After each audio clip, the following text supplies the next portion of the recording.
TV सत्यमेव व्रतम. गॅजेटनुसार ज्यांनी अर्ज केलेत पण त्यांना प्रमाणपत्र दिले नाहीत, त्यांनी आंतरवालीत यायचे आम्हाला प्रमाणपत्र दिलं नाही म्हणून स्वतः अर्ज घेऊन.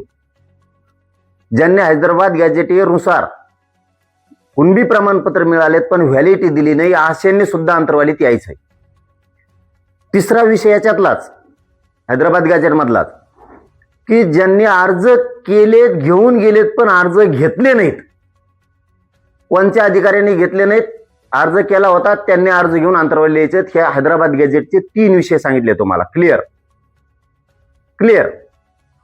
आता चौथा विषय, ज्यांच्या शिंदे समितीने नोंदी सापडल्यात 3 वर्षात नोंद सापडली पण त्यांना कुणबी प्रमाणपत्र दिलं नाही. नोंद असू ना पुढं तुमचे महसुली पुरावाच नाही, अमकच नाही तमकच नाही म्हणून नोंद असून तुम्हाला दिलं नाही किंवा तुमची वंशावळ जुळली नाही किंवा काही कारण सांगितलेत अधिकाऱ्यांनी, ज्याची नोंद सापडली त्याला प्रमाणपत्र दिलं नाही, त्यांनी सगळ्यांनी आंतरवालीला 28 पासून यायचंय अर्ज घेऊन. अर्ज स्वीकारायला पोर आंतरवालीत मंदिर आपल्या मंडपात बसलेले आहेत. ज्यांच्या कुणबी नोंदी सापडलेल्या असून सुद्धा त्यांना प्रमाणपत्र दिलेत पण व्हॅलिडिटी दिल्या नाहीत, अशांनी पण यायचं. ज्यांचे नुसते अर्जच नोंद सापडलेले असून घेतलेत पण त्यांना प्रमाणपत्र दिलं नाही, त्यांनी अर्ज घेऊन यायचं. ज्यांची व्हॅलिडिटी दिली नाही त्यांनी अर्ज घेऊन यायचं. प्रमाणपत्र दिलेत पण व्हॅलिडिटी दिल्या नाहीत, यांनी घरी राहायचं नाही.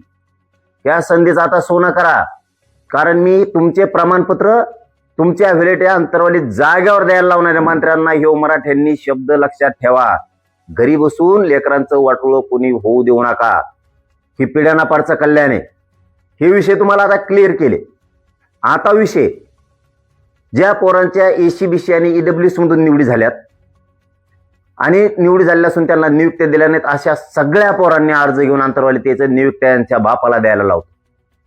जर कोणी याच्यातलं कोणी एसीबीसीतलं ईडब्ल्यूएसचं एसीबीसी जर कुठं नोकरीला असेल कुठं कशात असेल त्याला येता नाही आलं, त्यांनी त्याच्या घरच्या भावाला किंवा वडिलाला कुणालाही आंतरवालीला अर्ज घेऊन पाठवायचा. काम उस्तर वापस जायचं नाही. मी बार कवर लढू बा, मी सारखं कवर लढू बा. तुमच्या लेकरा बाळासाठी मी सारखं लढतोय, बार लढतोय. तसं तुम्ही सारखं यायचं, बार यायचंय. हे लक्षात ठेवा. आपले छत्रपती शिवराय एकदाच लढले नाहीत, सारखे लढलेत म्हणून आपल्या सुखाचे दिवस आले. नोकरीला जा तुम्ही, तुम्हाला नोकरी लागल्यावर तुम्ही एकच दिवस जाता का रोज जाता? सारखं बार जाता? सारखं रोज बार जावं लागतं, नाही नोकरी टिकणार नाही तुमची. तुम्ही एखादा व्यवसाय टाकला, तुम्हाला सारखं व्यवसायावर जावं लागेल. सारखं तुम्हाला बार व्यवसायावर जावं लागेल, तर ती व्यवसाय चालू नाही तर बंद पडून जाईल.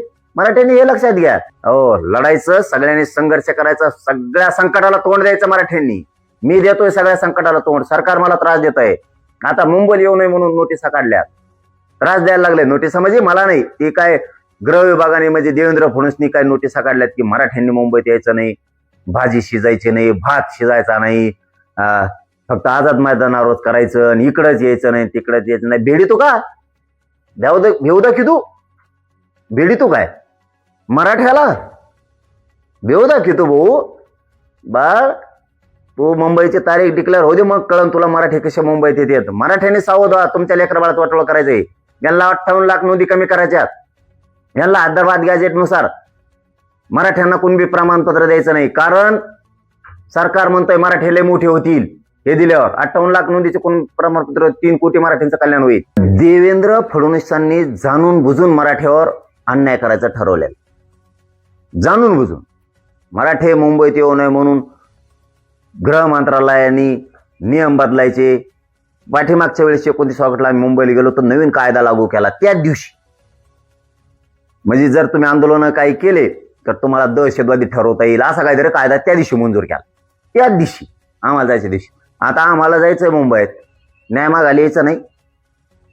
गोरगरीब जनतेनं, गरिबांनी मुंबईत जायचं नाही. तुम्ही म्हणता भडकवून भाषण करू नका, नामकं करा की भडकवूच नोटीस आहे ना. नियम काढलेले गोरगरीब जनतेवरती मुळावर घाव घालणार येत नाहीये. नियम काढलेले तुम्ही. मुंबईत आमचं ठरलं, जर आमचं ठरलं तर मी मुंबईत जाणार आणि कोण आडीतोय ते बी बघतो आणि कोण वर्षा बंगल्यावर बी आंदोलन करून देत नाही ते बघतो आणि आझाद मैदानला कोण करून देत नाही ते बी बघतो आणि रस्त्यावर आंदोलन होणार तुम्हाला काय वाकडं करायचं करा आमचं, आम्ही बघतो तुमच्याकडे. अन्याय करता का आमच्या दबाव आणता? आम्हाला कशामुळे तुम्ही चिडवायला लागलात? कशामुळे आमच्या गोरगरीब मराठ्यांच्या लेकराचा तळतळाट घ्यायला लागलात तुम्ही? हा, तुम्ही मराठ्या कच्च्या समजता का? आम्ही आमच्या मर्यादेत होतो की शांततेची मर्यादा सोडायची नाही. तुम्ही जर प्रत्येक वेळेस आम्हाला डोचणार आणि आमच्या काळजात घाव करणार तर तुमच्याकडे बघतच बरं कोण कोण आडीत ती तुम्हाला कळते ना मराठी बी. बघा तुम्ही आता 40-45 लाख गाड्या मुंबईत घुसणार आहेत.